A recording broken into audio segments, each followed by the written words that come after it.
Toute l'histoire débute lorsqu'en 2008, équipé d'un sonar à balayage latéral acquis pour explorer le plateau des Bahamas, je décide de m'en servir en le testant pour balayer la baie de Douarnenez où se situerait, selon la légende, la cité d'Ys engloutie par un tsunami.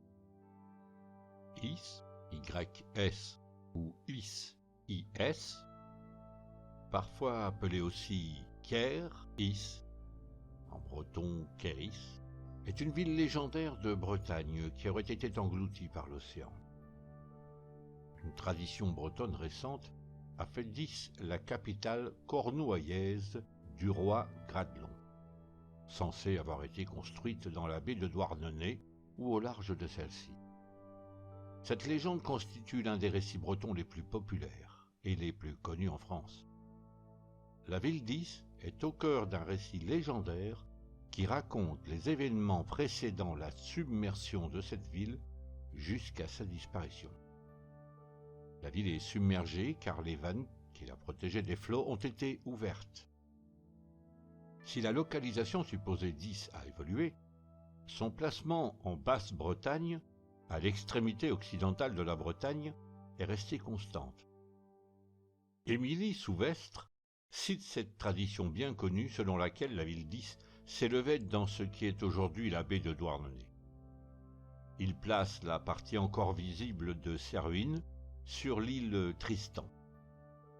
Paul Sébillot écrit que la baie de Douarnenez n'a pas toujours eu sa configuration actuelle, mentionnant la présence de rochers et d'un dolmen découvert pendant les grandes marées, ce qui porte à croire qu'une ville y a jadis été engloutie. Après la submersion, à l'emplacement de ce qui a été devenu la nouvelle rive de la baie des Trépassés, un nouveau village du nom de Douarnenez, du breton Douar, Ne-Yez, nouvelle terre ou terre neuve, serait né. Mais revenons à notre projet d'expédition.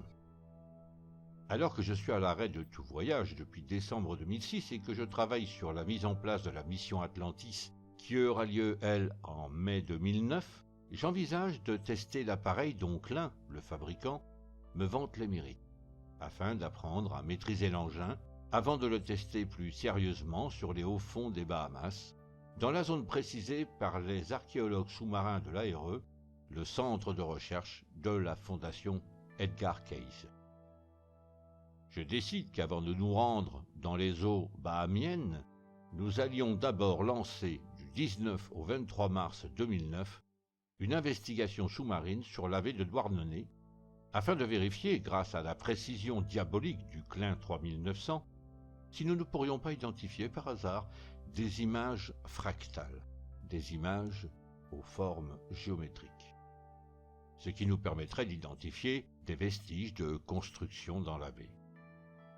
Je viens de faire la connaissance de Serge, lors d'une journée dédicace sur Méhoun dans le Var, un passionné d'aventure qui brûle de partir avec moi dans cette expédition. Serge a cependant un défaut de taille. Il est tellement passionné par l'idée de partir à la recherche d'Is qu'il en parle à qui veut l'entendre, au lieu de rester sobre tant que l'expédition n'est pas validée. C'est cette attitude qui va provoquer la cascade de soucis qui vont ensuite émailler la programmation de ce voyage. Mon idée était de sillonner la baie de long en large afin de la quadriller dans sa totalité et par voie de navigation uniquement, c'est-à-dire sans plonger ni draguer quoi que ce soit, en utilisant, en remorque, le sonar à balayage latéral Klein 3900 qui allait ainsi filmer par bande toute la baie en enregistrant en images de synthèse le fond de celle-ci avec une telle précision qu'aucun détail ne pouvait nous échapper. Il suffirait ensuite de regarder les images obtenues, additionnées au point GPS, pour déterminer les lieux dignes d'intérêt et là, de plonger sur ceux-ci avec 6 plongeurs, et ainsi en préciser l'origine pour le peu que cela puisse se faire en plongée bouteille, car nous n'avions ni expérience de plongée sous gaz, ni le matériel pour le faire. Si cela était réalisable, alors nous aurions ajouté à notre panoplie 2 roves sous-marins, sorte de caméra de plongée fixée sur un appareil philo-guidé qui peut s'enfoncer, pour certains modèles, jusqu'à 280 mètres de profondeur. Ainsi, nous aurions pu explorer là où nos plongeurs ne pouvaient avoir accès, au niveau inférieur, allant de moins 60 à moins 250 mètres. Jusque-là, l'affaire prenait tournure tranquillement. C'était toutefois sans compter sur des personnes qui suivaient la communication sur ce projet et que je découvris ces jours-là. Des personnes que le public appelle des trolls. Curieux personnages, hommes comme femmes d'ailleurs. Ils sont animés d'une inexplicable haine viscérale pour toute forme de réussite, de succès. Peut-être parce qu'eux-mêmes sont l'antithèse matérialisée sous forme humaine. Ils ne supportent pas la réussite de qui que ce soit, de quoi que ce soit, et développent une jalousie maladive, pour ne pas dire psychiatrique, qui les pousse dans leur retranchement. Ils se mettent alors à vomir des insanités sur vous, sur vos projets, n'ayant aucun argument véritable d'ailleurs, et cherchent à vous décrédibiliser par tous les moyens. Si l'aventure, et là je parle pour les chers auditeurs et téléspectateurs, vous apportez votre soutien à mes activités, alors vous subirez leur foudre dans un harcèlement inimaginable. Et tout cela dans la plus absolue impunité. Enfin, du moins jusqu'à ce que la loi les rattrape. Ce qui fut le cas pour certains d'entre eux.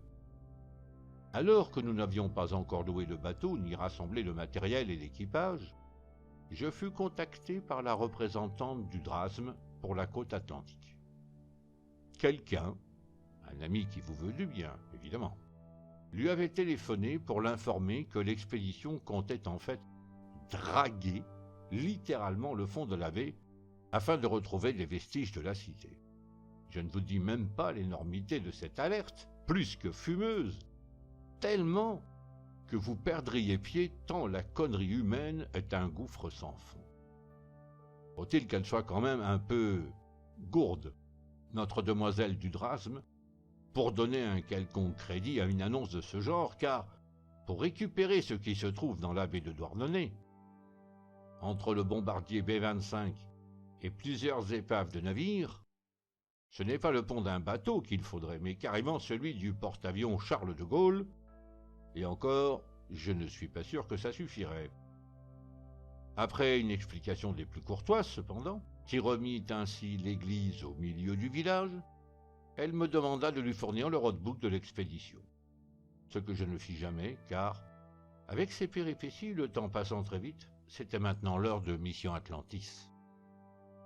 Nous avons donc utilisé le sonar là où il avait été prévu originellement de s'en servir, dans les eaux des Mahavas, et cela nous apporta une immense satisfaction et une tout aussi grande frustration, car nous avons trouvé plusieurs zones très intrigantes, mais malheureusement, nous n'avions pas le budget nécessaire pour rester plus longtemps sur place et ainsi finaliser nos investigations. Un petit aparté, chers auditeurs et téléspectateurs. Avant de croire tout ce qui se raconte sur le net, soyez donc un peu plus circonspects et renseignez-vous directement, auprès de l'intéressé de préférence. Vous gagnerez ainsi du temps et aurez même la primeur d'informations non divulguées, en plus des preuves de bonne foi. On ne peut pas dire que l'on ne trouve ni mon adresse email ni mon téléphone sur le net, contrairement à mes détracteurs,